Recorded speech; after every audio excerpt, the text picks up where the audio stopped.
In this video, we will show you how to replace your rear air spring on this Jeep Grand Cherokee. This is part of your rear suspension, located inside of your rear wheel well. Let's get into it. Okay friend, let's get started on our job. The first thing I want to mention is you will have to have a scan tool to be able to deflate your air suspension system and then be able to reinflate it in the end. Not only that, but you will have to go to a trained professional to have the nitrogen tank measured and refilled if needed after this process. One of the first things we have to do is have the vehicle running, and we need to have the suspension in the park setting. Start lowering this down. Bring this all the way down. Now once your suspension is in the park setting, we can go ahead and turn off the vehicle, but we are going to have it in the run position. Now it's time to have a look at our scanner.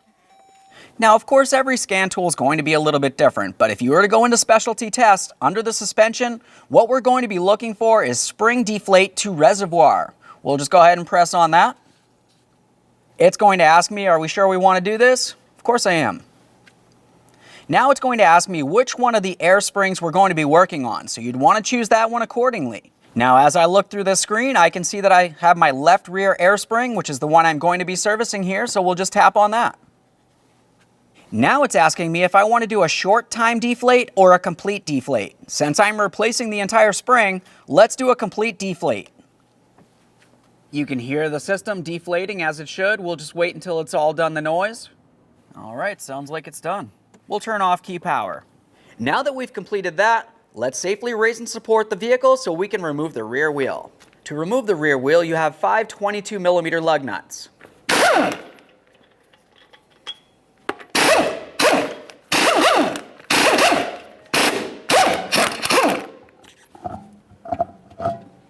With that out of the way, we have a clear view of our rear air spring. Before we can start removing this, you want to make sure you remove any of the debris, especially along the area where your air line goes into the air spring.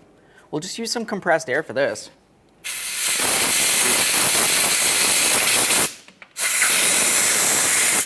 After you've cleaned that, we're going to start flexing the air shock down and pulling it outward so we can start removing the line from the air shock. To remove your line from your air shock, you'll be using a 12mm wrench. We're going to have to turn this counterclockwise to unscrew it.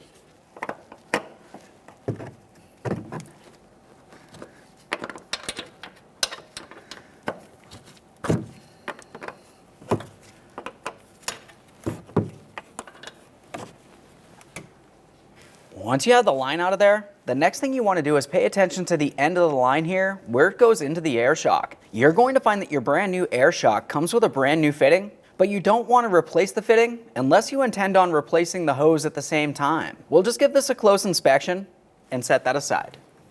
Continue on to taking hold of the air shock. We're going to attempt to compress this and pull it out and away from the vehicle. Just remove this rubber mount. If you found that the air shock is stuck in place in your lower control arm, you could carefully try tapping it up and away from the lower control arm. Down in this area, you're going to find a port. I'm just going to use a handle of a pry bar, a light tap. Take hold of the air shock, we'll compress it as necessary and slide it out of here. There it is, friend. Now with that out of there, let's pay attention to our lower control arm. You can see the mounting area where the shock is going to sit. If there's any debris like we have here, you need to make sure you clean it out. I'm going to use some compressed air, but you can use pretty much anything.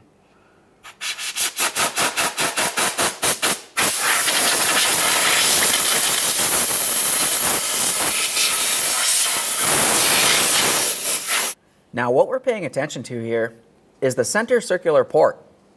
What you're going to find is on the outboard side here, there's a small locating point where essentially when we put the new shock in, you're going to find that it has a tab that protrudes out and it's going to fit directly in here. We'll have the circular portion, it's going to slide down, but the tab does need to fit into this port.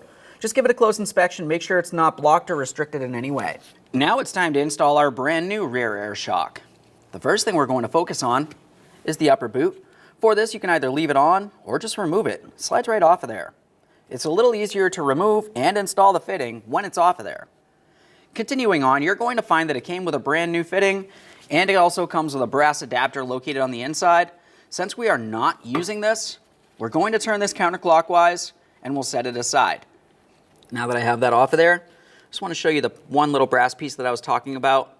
You want to make sure that that is attached with the fitting and it's not still inside the air shock. That's going to cause an issue.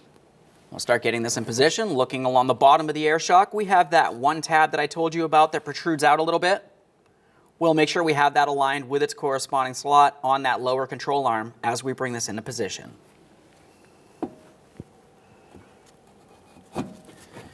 Continuing from here, we're going to start compressing this as needed.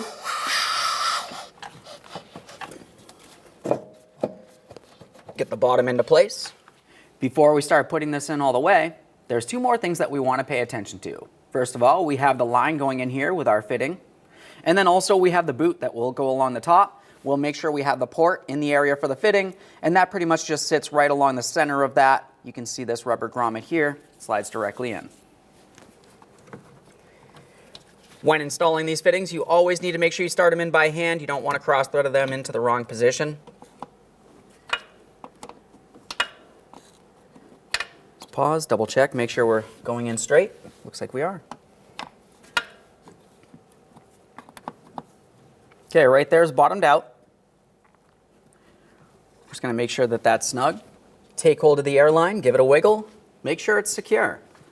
Continuing from here, it's time for that rubber boot. As I mentioned, we want to make sure it's properly aligned and seated, and we'll put this whole shock into position on the body of the vehicle.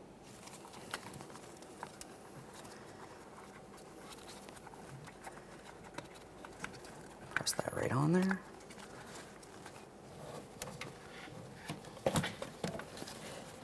As we bring this into position, we'll make sure that we have this facing straight out and away. You don't want to have it facing forward, otherwise things are going to be twisted.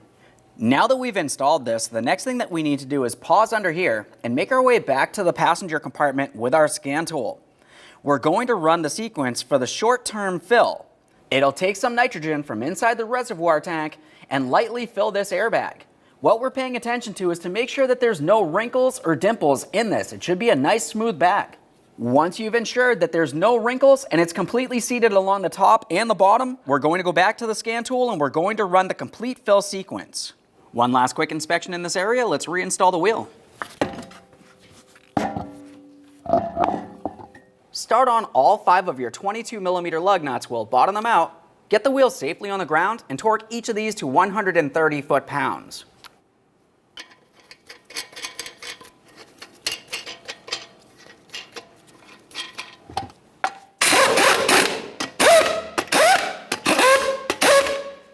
We've got the wheel safely on the ground. We'll torque these in a crisscross manner.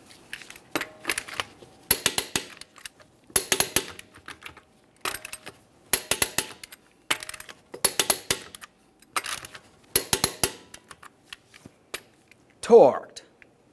At this point, you're going to have to go to a trained professional.